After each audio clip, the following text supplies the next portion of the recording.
scooter culture. It's not just for transportation here. I've seen people fish off. See, they really do fish from it. Vietnam will serve up many great experiences.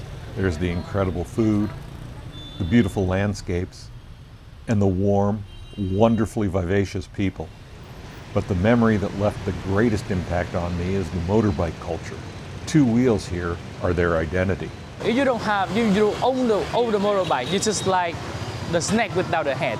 Because in here we have like a pretty long road, and when you need to have one to move into several places. And it's a little bit weird if you don't have a motorbike, such like, because in here you can see around it a lot of cars and a lot of motorbike also. But the car in here is a lot of expensive, a little bit expensive because of the tax. It's around maybe 300%, I think, and they cannot afford the car. So we use the motorbike. It's more cheaper, and it's way safer for us to go, because as a Vietnamese, we are the bros or the master of the motorbike. So we're ride a motorbike anywhere. Well, as you just heard from Rush, it's required almost in this country to have a motorbike if you're going to have any sense of freedom.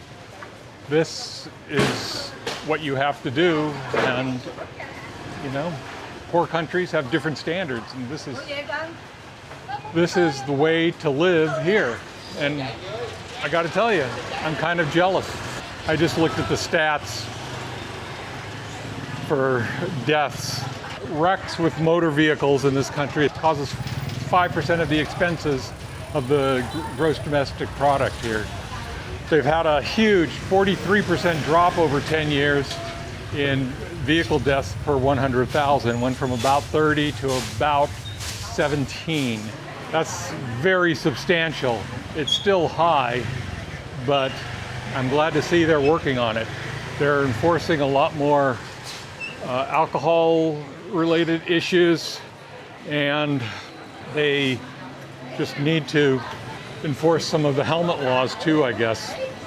I couldn't find any stats on deaths per trip, because trips here are so short that it would be interesting to get a sense of that. You see that the infrastructure here, I mean the roads in Vietnam, especially in the big cities, the roads are very small. So that's why I think the scooters are very convenient for us. And we just, I think around 20 years ago, Vietnam is just a very poor country, and we cannot be affordable for cars. So that's why scooters is something like a part of our culture. Just the smallest of alleyway becomes a thoroughfare for these motorbikes. They have no compunction to not go anyplace. They literally will find the smallest opening and take advantage of it and just go down wherever they are. I'm not sure the Vietnamese like to walk, because they get as close to their destination as possible. I'm talking inches. The motorbike can be multiple function, such like this is like this. This is the motorbike. So we can sleep on this, we can ride on this, we can like using it as a table for eating also. So the motorbike can do anything that we want. The motorbike is like we have multiple function for it: sleeping, eating, and driving. A little snack with the coworker in the morning, of course, on the motorbike. Okay, this is sort of an unprotected crosswalk at a circle. I'm going to see how well this goes.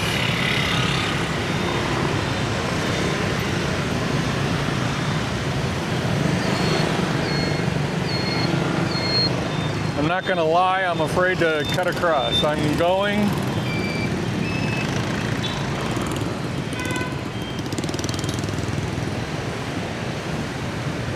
I made it. Not so easy. Here's what I just crossed. This is just a minor side street that I'm crossing, but still have issues to deal with. Motorcycles, lots of them coming. This is scary to cross the street here in Saigon. I keep changing what to call the city, Saigon, Ho Chi Minh City. Yes, it is Ho Chi Minh City, but looking at a train schedule the other day, the Vietnamese railroad company is calling this station Saigon. So I have no idea. I definitely know that Saigon is not in any way, shape, or form derogatory. It is just the long name of this city, only changed back in 1970s to honor what was their leader of independence, Ho Chi Minh. Babies are fed from a motorbike. Commerce is done. Items are moved throughout the country on just two wheels, all in rain or shine, young and old. Very convenient for our life. You see here, if we use the car, we have to park, and we have no place to park the car with this infrastructure. So with the scooter, we can travel everywhere and very, flexible to park it. When given a place to park it as blocking much of the pedestrian way as humanly possible. Okay, here we're gonna see more blocked sidewalk.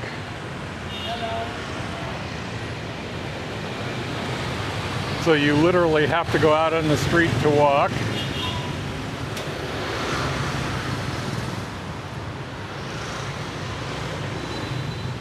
It's not right or wrong, it's just the way it's done here in Saigon and most of Vietnam. Every building has a designated motorbike parking area. Here it is for this one. I came across many impromptu sidewalk parking lots where people pay a vendor for the right to park their ride on the public sidewalk. You need a place to park for a nice cup of coffee. These bikes can get more on them than some SUVs in the States. They just haul and haul and haul, and it's amazing. You see wood, you see ladders, you see construction equipment of all kinds, and you see shop supplies, plates. Remember that restaurants only have little small stools in front of them frequently to oblige their customers, and you can carry 30, 40 of them on one motorbike. There are services provided for motorbikes all over, frequently on the sidewalks. This man repaired tires for about $1. Business was good. Here's the family getting dropped off at a daycare or school of some sort.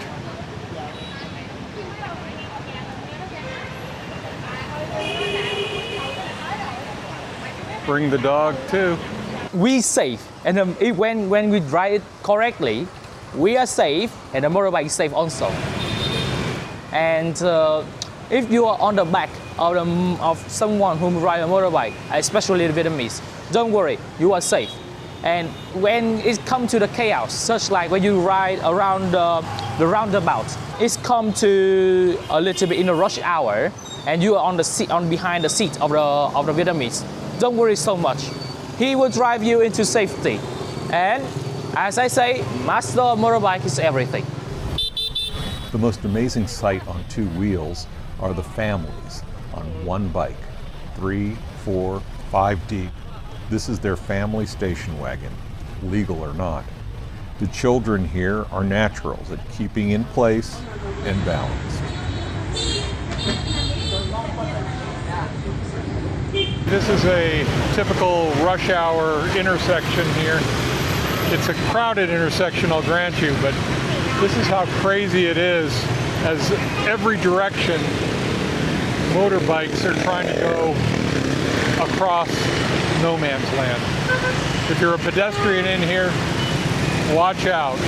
This is a lit intersection too. There are traffic lights that are interesting. They don't really have yellow. They do begin to blink after a while. In Hanoi, I saw some of them were timed. I don't know about here. I don't see any timers. Everyone goes, and miraculously, everyone makes it across.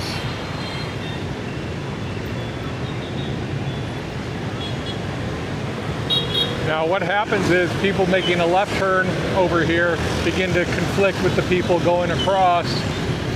You can see that there's a point of intersection, but once again, no one is hitting anyone. I don't know how they do this. It's just an extension of their body, that's all I can say. But eventually the people making a left turn from right to left coming at me are going to want to get through, and here they come.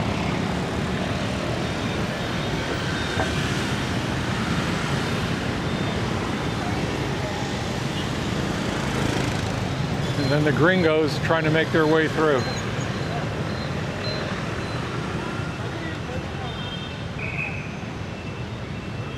Bicycles are thrown into the mix as well. Here, going from screen right to left, you have people making a left turn, intersecting with the people coming straight through.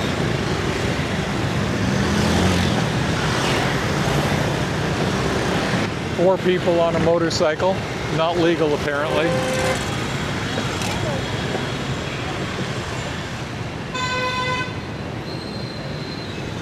A lot of helmets are being worn here. The cacophony of horns. Everyone is honking their horn right now.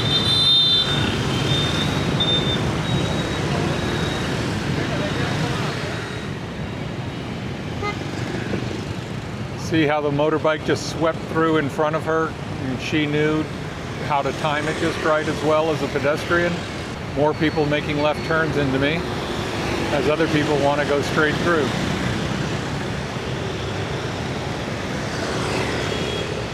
At some point, it comes to a standstill while the laggards making left turns do their thing.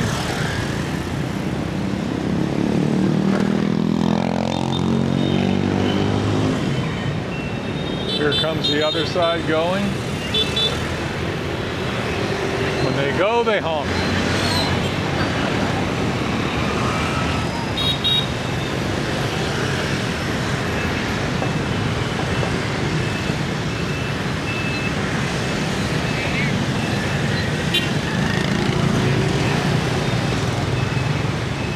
There's about 920 registered motor vehicles per 1,000 residents of Vietnam. A lot of bikes, because only about 6% are anything but motorbikes. 94% of registered motor vehicles are motorbikes. As it gets to be dusk here, hard to see the pedestrians sometimes. And a fair percentage of motorbikes are not using their lights. I've seen this in the pitch of night. For some reason, they don't like to use their lights as much as they should. Almost a game of chicken, but they knew what to do. No one gets upset here though. No road rage. It's you go, no you go, no you go. And if someone goes and the other car should have gone, not a big deal. They just write it off, as it should be.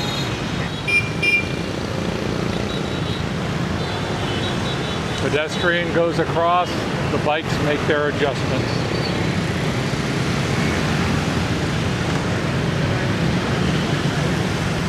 And a grandma with her conical hat. A lot more bikes without lights on, no lights. There's a family, 4 illegal, but they make it work.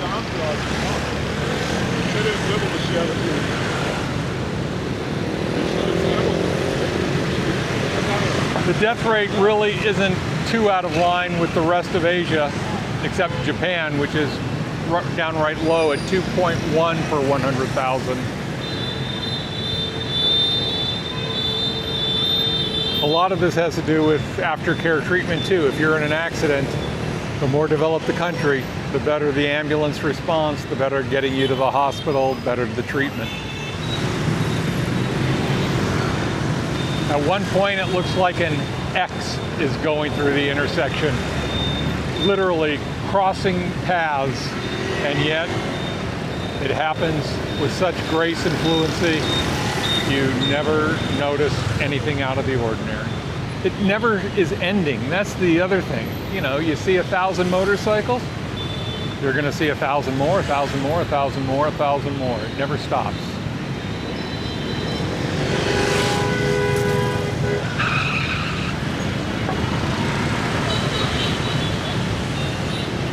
As you can see, I'm testing out the theory of riding a scooter.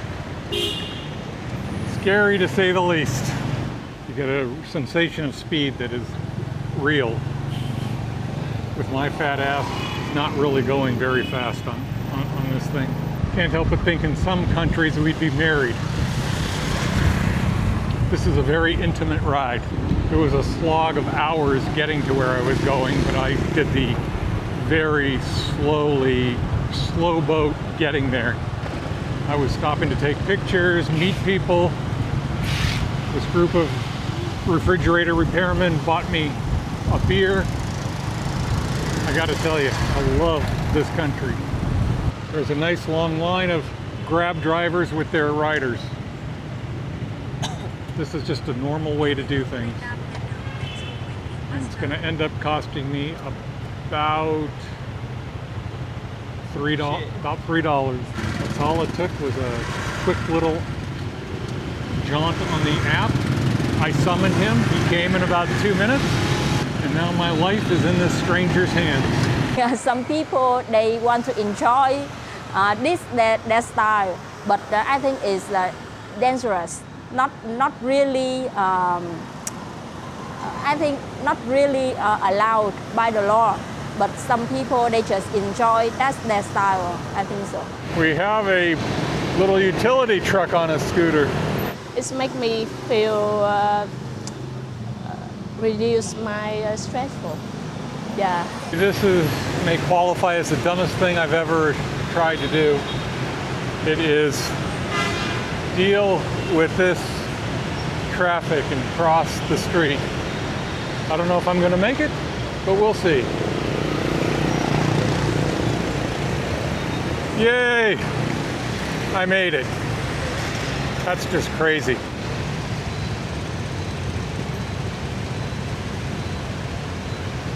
Any advantage?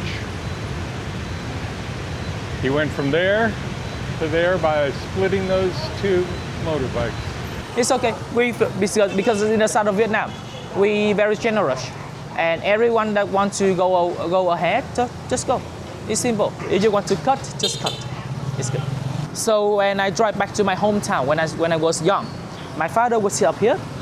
I and my little sister would sit up to here. We have a seat for it, and I will stay over here, and my mom will stay over here. So 4 people on the bike, and in that time it's still legal. But right now, when you're driving more than people up to the bike, so approximately 2 people only on the bike. But if you see 3 people on the bike, that's illegal.